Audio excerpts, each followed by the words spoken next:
رسول اکرم صلی اللہ علیہ وسلم نے اپنی خیمہ گاہ کی حفاظت کا انتظام کر رکھا تھا۔ گھڑ سوار جیش رات کو خیمہ گاہ کے ارد گرد گشتی پہرا دیتے تھے، دن کو بھی پہرے کا انتظام تھا۔ ایک اور گھڑ سوار جیش نے اپنے جیسا ایک گھڑ سوار جیش دیکھا جو خیمہ گاہ سے دور آہستہ آہستہ چلا جا رہا تھا۔ مسلمان سوار ان سواروں کی طرف چلے گئے۔ وہ قریش کے سوار تھے جو وہاں نہ رکے اور دور چلے گئے، کیونکہ دیر بعد وہ ایک اور طرف سے آتے نظر آئے اور مسلمانوں کی خیمہ گاہ سے تھوڑی دور رک کر چلے گئے۔ دوسرے روز وہ سوار خیمہ گاہ کے قریب آ گئے۔ اب کے مسلمان سواروں کا ایک جیش جو خیمہ گاہ سے دور نکل گیا تھا واپس آ گیا۔ اس جیش نے ان سواروں کو گھیر لیا۔ انہوں نے گھیرے سے نکلنے کے لیے ہتھیار نکال لیے۔ ان میں جھڑپ ہو گئی، لیکن مسلمان سواروں کے کماندار نے اپنے سواروں کو روک لیا۔ جیش کے کماندار نے کہا، انہیں نکل جانے دو، ہم لڑنے آئے ہوتے تو ان میں سے ایک کو بھی زندہ نہ جانے دیتے۔ وہ مکہ کے لڑاکا سوار تھے۔ انہوں نے واپس جا کر ابو سفیان کو بتایا۔ ابو سفیان نے کہا، چند اور سواروں کو بھیجو، ایک شبخون مارو۔ ایک سوار نے کہا، میرے قبیلے کے سردار، ہم نے شبخون مارنے کی بہت کوشش کی ہے، لیکن ان کی خیمہ گاہ کے ارد گرد دن رات گھڑ سوار گھومتے پھرتے رہتے ہیں۔ قریش کے چند اور سواروں کو بھیجا گیا۔ انہوں نے شام کے ذرا بعد شبخون مارنے کی کوشش کی، لیکن مسلمان سواروں نے ان کے کچھ سواروں کو زخمی کر کے وہاں سے بھگا دیا۔ مکے والوں پر تذبذب کی کیفیت طاری تھی۔ وہ راتوں کو سوتے بھی نہیں تھے۔ محاصرے کے ڈر سے وہ ہر وقت بیدار اور چوکس رہتے تھے اور دن گزرتے جا رہے تھے۔ آخر ایک روز مکہ میں ایک مسلمان سوار داخل ہوا۔ یہ حضرت عثمان رضی اللہ عنہ تھے۔ انہوں نے ابو سفیان کے متعلق پوچھا۔ ابو سفیان نے دور سے دیکھا اور دوڑ کر آیا۔ خالد بھی آ گیا۔ حضرت عثمان رضی اللہ عنہ نے کہا، میں محمد الرسول اللہ صلی اللہ علیہ وسلم کا پیغام لے کر آیا ہوں۔ ہم لڑنے نہیں آئے، ہم عمرہ کرنے آئے ہیں، عمرہ کر کے چلے جائیں گے۔ ابو سفیان نے کہا، اگر ہم اجازت نہ دیں تو؟ حضرت عثمان رضی اللہ عنہ نے جواب دیا، ہم مکہ والوں کا نہیں، خدا کا حکم ماننے والے ہیں۔ ہم اپنے اور اپنی عبادت کے درمیان کسی کو حائل نہیں ہونے دیا کرتے۔ اگر مکہ کے مکان ہمارے لیے رکاوٹ بنیں گے تو خدا کی قسم مکہ ملبے اور کھنڈروں کی بستی بن جائے گی۔ اگر یہاں کے لوگ ہمیں روکیں گے تو مکہ کی گلیوں میں خون بہے گا۔ ابو سفیان، ہم امن کا پیغام لے کر آئے ہیں اور یہاں کے لوگوں سے امن کا تحفہ لے کر جائیں گے۔ خالد کو وہ لمحے یاد تھے جب یہ مسلمان سوار پروقار لہجے میں دھمکی دے رہا تھا۔ خالد کا خون کھول اٹھنا چاہیے تھا، لیکن اسے یہ آدمی بڑا اچھا لگا۔ ابو سفیان نے عثمان رضی اللہ عنہ کو عمرے کی پیشکش بھی کی تھی، لیکن انہوں نے اپنے نبی صلی اللہ علیہ وسلم کے بغیر اکیلے عمرہ کرنے سے انکار کر دیا۔ ادھر مذاکرات میں جب زیادہ وقت گزرا تو ہوا کے دوش پر یہ افواہ حدیبیہ پہنچی کہ عثمان رضی اللہ عنہ کو قتل کر دیا گیا ہے، جس کے جواب میں رسول کریم صلی اللہ علیہ وسلم نے قتل عثمان رضی اللہ عنہ کے انتقام کے لیے اپنے 1400 جانثاروں سے بیعت لی۔ اسی بیعت کو تاریخ میں بیعت رضوان کے نام سے یاد کیا جاتا ہے، اور اسی بیعت کی وجہ سے ابو سفیان سمجھوتے پر راضی ہوا۔ پھر ایک صلح نامہ تحریر ہوا جسے صلح حدیبیہ کا نام دیا گیا۔ مسلمانوں کی طرف سے اس پر رسول اکرم صلی اللہ علیہ وسلم نے اور قریش کی طرف سے سہیل بن عمر نے دستخط کیے۔ اس صلح نامے میں طے پایا تھا کہ مسلمان اور اہل قریش 10 سال تک نہیں لڑیں گے اور مسلمان آئندہ سال عمرہ کرنے آئیں گے اور مکہ میں 3 دن ٹھہر سکیں گے۔ رسول کریم صلی اللہ علیہ وسلم قریش میں سے تھے۔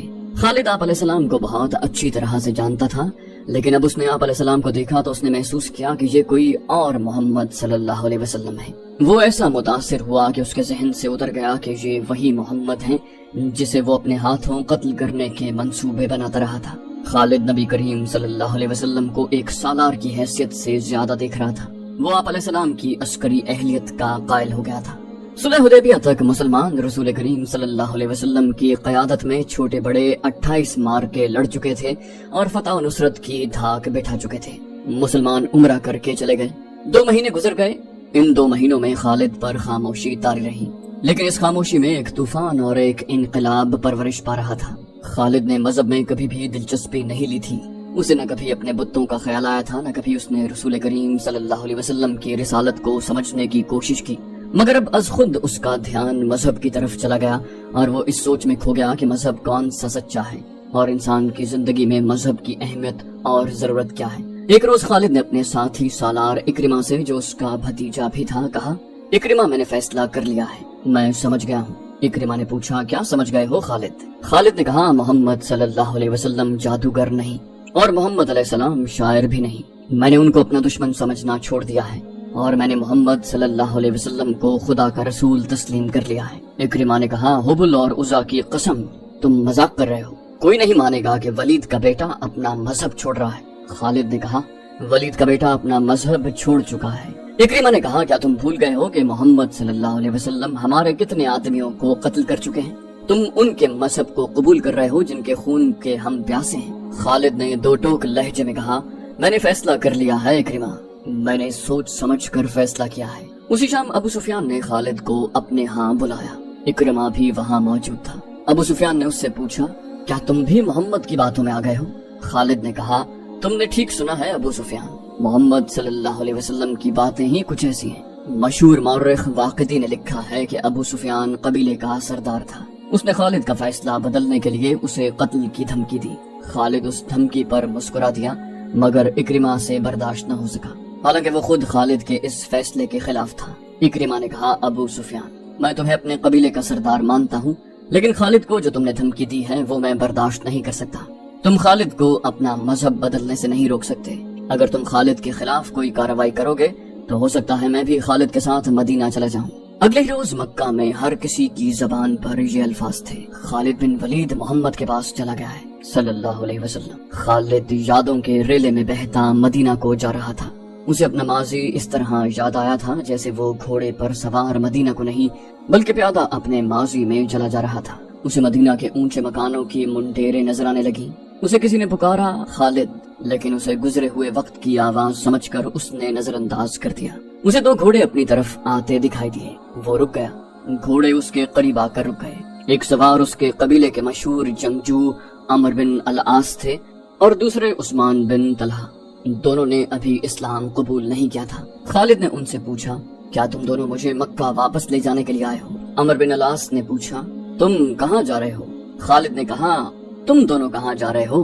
عثمان بن طلحہ نے کہا، خدا کی قسم، ہم تمہیں بتائیں گے تو تم خوش نہیں ہوگے، ہم مدینہ جا رہے ہیں۔ عمر بن العاص نے کہا، بات پوری کرو عثمان۔ خالد، ہم محمد صلی اللہ علیہ وسلم کا مذہب قبول کرنے جا رہے ہیں، ہم محمد کو خدا کا سچا نبی مان چکے ہیں۔ خالد نے کہا، پھر ہم ایک ہی منزل کے مسافر ہیں، آؤ اکٹھے چلیں۔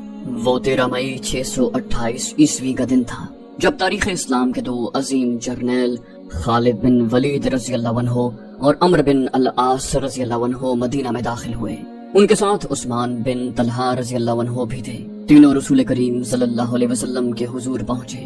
سب سے پہلے خالد رضی اللہ عنہ اندر گئے، ان کے پیچھے عمر رضی اللہ عنہ اور عثمان رضی اللہ عنہ گئے۔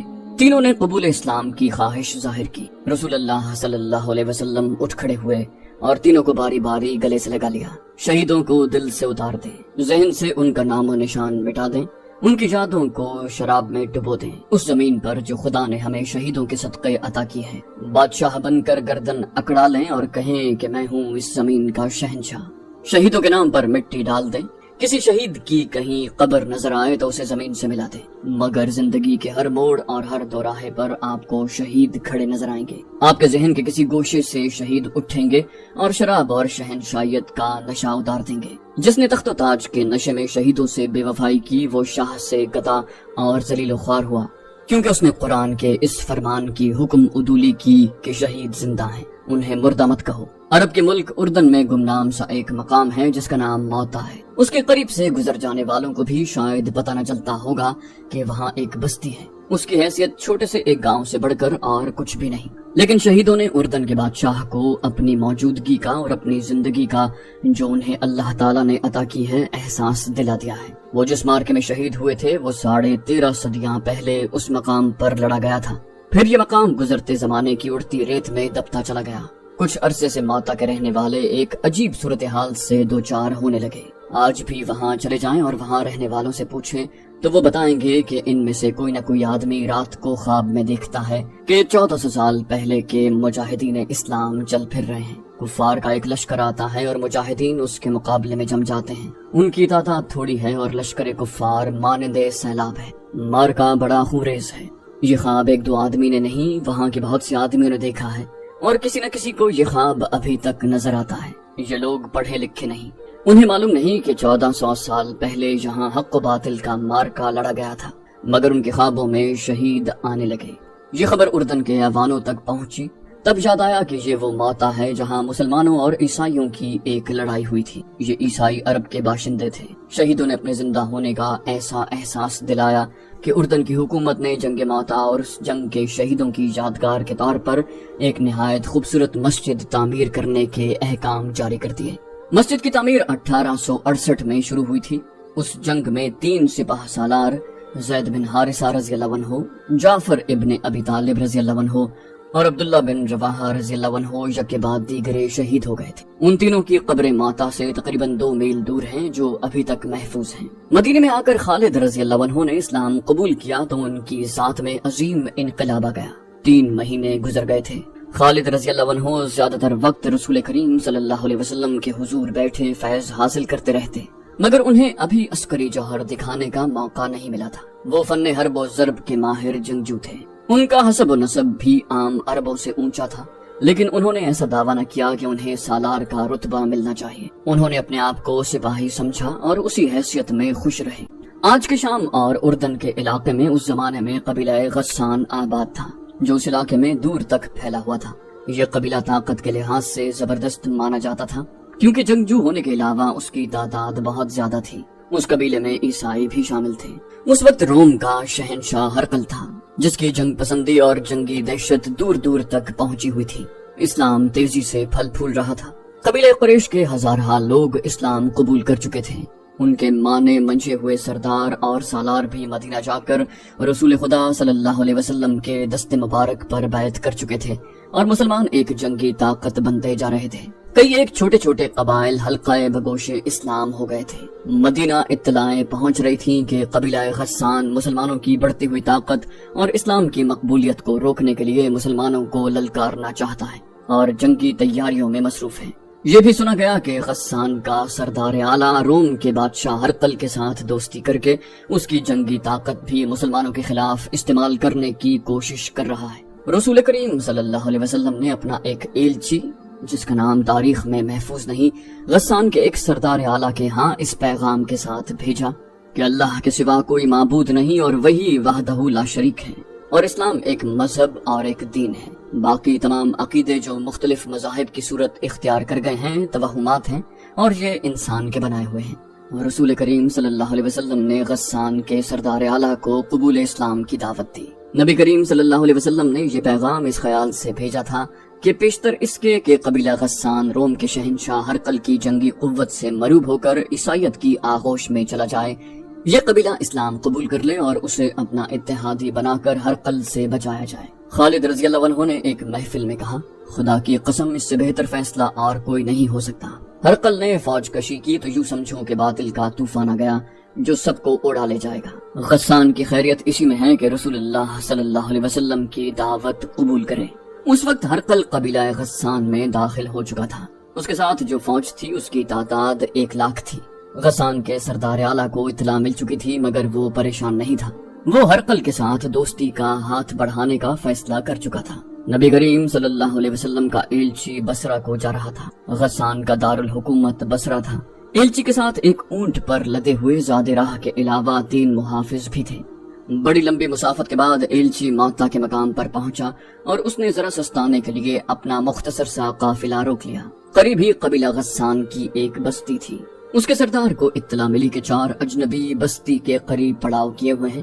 سردار نے، جس کا نام شرحبیل بن عمر تھا، مدینہ کے ایلچی کو اپنے ہاں بلایا اور پوچھا کہ وہ کون ہے اور کہاں جا رہا ہے۔ سردار نے، جس کا نام شرحبیل ابن عمر تھا، مدینہ کے ایلچی کو اپنے ہاں بلایا اور پوچھا کہ وہ کون ہے اور کہاں جا رہا ہے۔ ایلچی نے جواب دیا، میں مدینے کا ایلچی ہوں اور بصرہ کو جا رہا ہوں۔ میں رسول خدا صلی اللہ علیہ وسلم کا پیغام تمہارے سردار اعلیٰ کے لیے لے جا رہا ہوں۔ شرحبیل بن عمر نے طنزیہ لہجے میں پوچھا، کیا تم قبیلہ قریش کے محمد کی بات کر رہے ہو؟ کیا پیغام ہے؟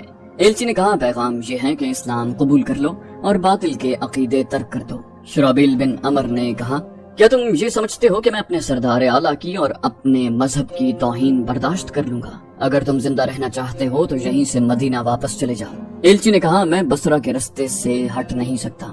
یہ رسول اللہ صلی اللہ علیہ وسلم کا حکم ہے جس کی تعمیل میں فخر سے اپنی جان دے دوں گا۔ شرحبیل بن عمر نے کہا اور میں بڑے فخر سے تمہاری جان لوں گا۔ اس نے اپنے آدمیوں کو اشارہ کیا۔ ایلچی کے تینوں محافظ باہر بیٹھے تھے۔ اندر سے 3 آدمی نکلے۔ وہ کسی کی خون آلود لاش گھسیٹتے ہوئے باہر لا رہے تھے۔ محافظوں نے دیکھا کہ لاش کی گردن کٹی ہوئی تھی۔ انہوں نے پہچان لیا یہ ان کے ایلچی کی لاش تھی۔ شرحبیل بن عمر باہر آیا۔ تم اس کے ساتھی ہو؟ اس نے کہا۔ مجھے یقین ہے کہ اس کے بغیر تم بصرہ نہیں جاؤ گے۔ ایک محافظ نے جواب دیا، نہیں، پیغام اس کے پاس تھا۔ شرحبیل نے کہا، جاؤ مدینہ کو لوٹ جاؤ اور محمد سے کہنا کہ ہم اپنے قبیلے اور اپنے عقیدے کی توہین برداشت نہیں کیا کرتے۔ اگر یہ شخص بصرہ پہنچ جاتا تو وہاں قتل ہو جاتا۔ ایک محافظ نے کہا، خدا کی قسم، ہم اپنے مہمان کے ساتھ یہ سلوک نہیں کرتے۔ شرحبیل نے کہا، میں تمہیں مہمان سمجھ کر تمہاری جان بخشی کر رہا ہوں اور مجھے یہ نہ کہنا کہ میں تمہیں اس کی لاش دے دوں۔ مدینہ کی تمام تر آبادی کو معلوم ہو چکا تھا کہ رسول اللہ صلی اللہ علیہ وسلم کا ایلچی دعوت اسلام لے کر بصرہ گیا ہوا ہے۔ سب ایلچی کی واپسی کے منتظر تھے، لیکن تینوں محافظ ایلچی کے بغیر واپس آئے۔ ان کے چہروں پر گرد کی تہ اور تھکن کے آثار ہی نہیں، غم و غصے کے تاثرات بھی تھے۔ وہ مدینے داخل ہوئے تو لوگ ہجوم کر کے آ گئے۔ محافظ بازو لہرا لہرا کر کہتے جا رہے تھے، خدا کی قسم، ہم انتقام لیں گے۔ موتا کے شرحبیل بن عمر کا قتل ہم پر فرض ہو گیا ہے۔ جب رسول اللہ صلی اللہ علیہ وسلم کو خبر ملی تو باہر مدینہ کی آبادی اکٹھی ہو گئی۔ عربوں کے رواج کے مطابق قتل کی سزا قتل تھی۔ باہر لوگ انتقام انتقام کے نعرے لگا رہے تھے۔ اس دور میں بھی آج کل کی طرح ایک دوسرے کے ایلچیوں کو، جن کی حیثیت سفیروں جیسی ہوتی تھی، دشمن بھی تحفظ دیتا تھا۔ کسی کے ایلچی کو قتل کر دینے کا مطلب اعلان جنگ سمجھا جاتا تھا۔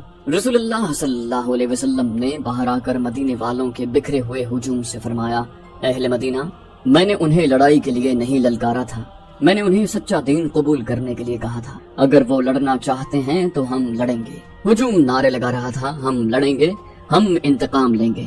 مسلمان کمزور نہیں، مسلمانوں کا خون اتنا ارزاں نہیں، ہم اللہ اور رسول صلی اللہ علیہ وسلم کے ناموس پر مر مٹیں گے۔ رسول کریم صلی اللہ علیہ وسلم کے حکم سے اسی روز مجاہدین اسلام کی فوج تیار ہو گئی، جس کی تعداد 3000 تھی۔ رسول کریم صلی اللہ علیہ وسلم نے سپاہ سالاری کے فرائض زید بن حارثہ رضی اللہ عنہ کو سونپے۔